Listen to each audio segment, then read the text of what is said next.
எல்லாருக்கும் வணக்கங்க. இப்போ வந்து மீன் தான் க்ளீன் பண்ணிட்டு வந்துட்டேன். மீன் வாங்கி காட்டவே இல்லைடா, வாங்கிட்டு வந்தது. சரி, இது வந்து 2 கிலோ மீனுங்க. இது கட்லா மீன். இதை க்ளீன் பண்ணி வச்சுட்டேன். இந்த மீன் வறுவலுக்கு வந்து ஒரு பேஸ்ட்டு தாங்க போய் செய்ய போகிறேன். இது வந்து மிளகாய், கருவேப்பிலை, மிளகு, புளி, சின்ன வெங்காயம், பூண்டு, இஞ்சி இதெல்லாம் இப்போ பேஸ்ட் பண்ணி அரைச்சி தாங்க இப்போ மசாலா செய்ய போகிறேன். இப்போ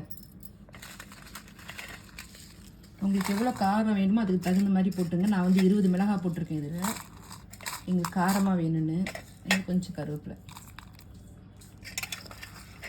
பூண்டு நான் தோல் உரிக்காமல் போட்டிருக்கேன். தோல் உரிக்காமல் போட்டால் கொஞ்சம் வாசமாக இருக்கும். இது கொஞ்சமாக இஞ்சி,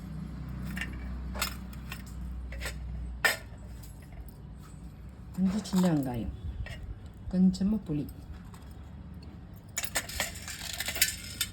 மிளகு,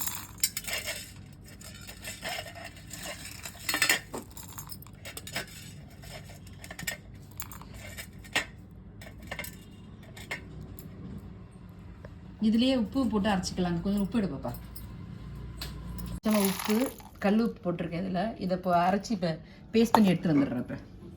இப்போ இதில் மசாலா அரைச்சிட்டு வந்துட்டேன். இதை வந்து ஒரு கிண்ணத்தில் போட்டுக்கலாம். உங்களுக்கு மிளகாத்தூள் வேணாலும் மிளகாத்தூள் போட்டுக்கலாம். நான் மிளகாய் தான் போட்டிருக்கேன். நான்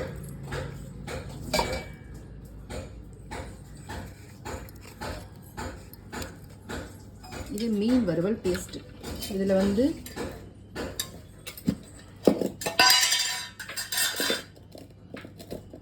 இது வந்து கார்ன்ஃப்ளவர் மாவு 2 ஸ்பூன் போட்டிருக்கேன். உங்களுக்கு அரிசி மாவு வேணால் அரிசி மாவு போட்டுக்கலாம். மொறுன்னு இருக்கும் மேலே. இதை போட்டு பிசைஞ்சுக்காங்க. கை எரியும், மிளகாலாம் வச்சு அரைச்சிருக்கு.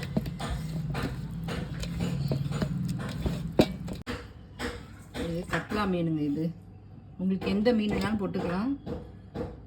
விரால் மீன், காளா மீன், செங்காலா மீன்.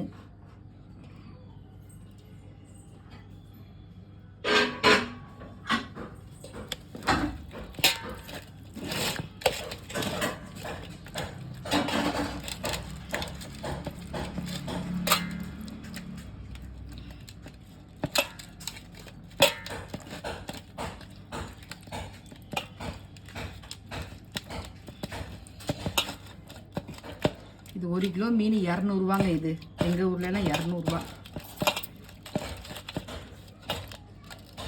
மசாலா தடவி ஊற வச்சுட்டாங்க. இப்போ இது வந்து 1 மணி நேரம் நல்லா ஊறட்டும். அதுக்கு முன்னாடி நம்ம குழம்பு வச்சுட்டு வந்துடலாம் போய்.